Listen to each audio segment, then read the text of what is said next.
Hey,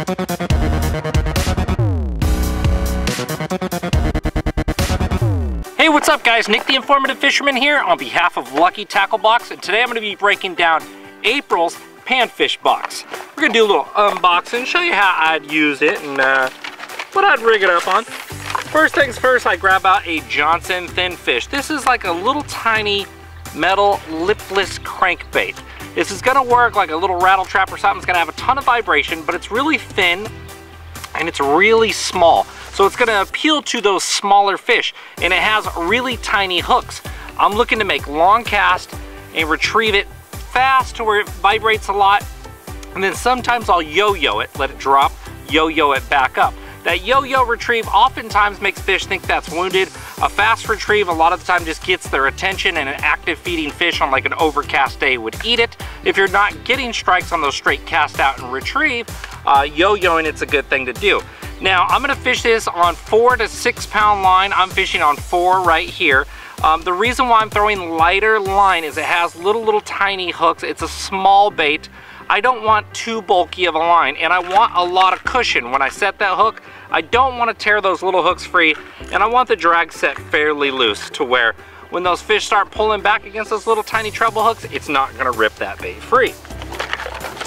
From there, the Live Target Dace. That's a jerk bait by Live Target. This is a very high-end lure they put in the panfish box. This isn't really for like bluegills or red ears. This is going to be more for crappie, yellow perch, trout right there. And I've thrown this bait, it gets down around 4 or 5 foot deep, and of course the lighter the line you throw it on, the deeper it's going to go. 4 to 5 foot deep right there.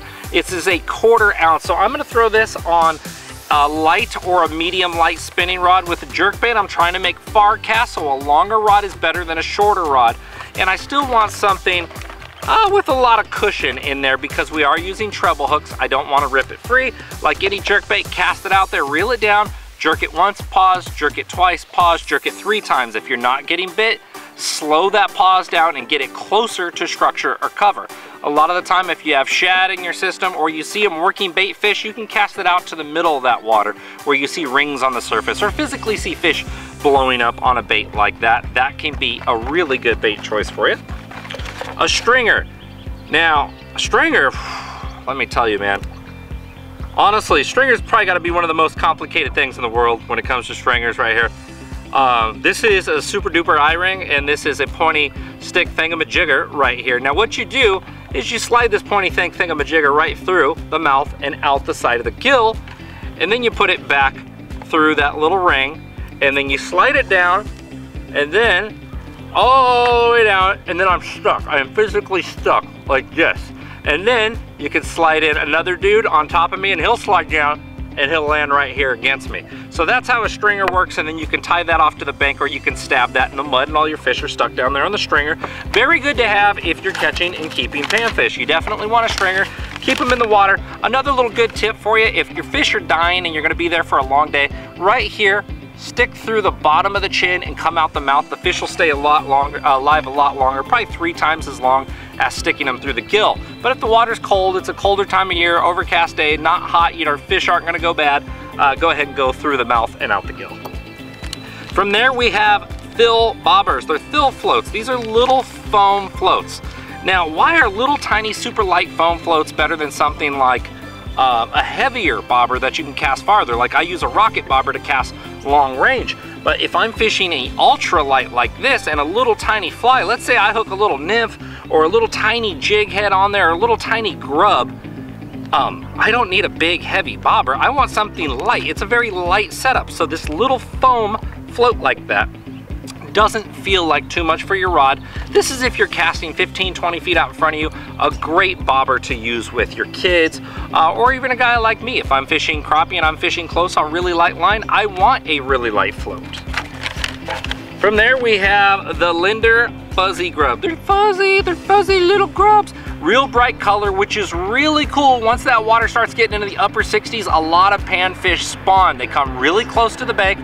Crappie spawn in the mid to upper 50s. So if you're looking at panfish down there on the bed, you want a bright lure like these little jig heads right here. The nice part about these too is they have that like hair. They're 1/32 ounce jigs. that they're mounted on there. They have a little plastic body, and then they have like that marabou style tail, which is going to be very, very natural in the water. So if you're dragging it on the bottom or hopping it, it's going to have a lot of natural, subtle movement. From there we have the Mustad size 10 little tiny golden long shank hooks. Now size 10 are perfect if you're taking a child fishing, and especially long shank. If you want to be able to get the fish off, that little longer shank on there is going to help you. The shank is just the backbone of that hook. A little bit longer, easier to grab with your fingers and get out. If you're taking kids fishing for catch and release, make sure to pinch down that barb.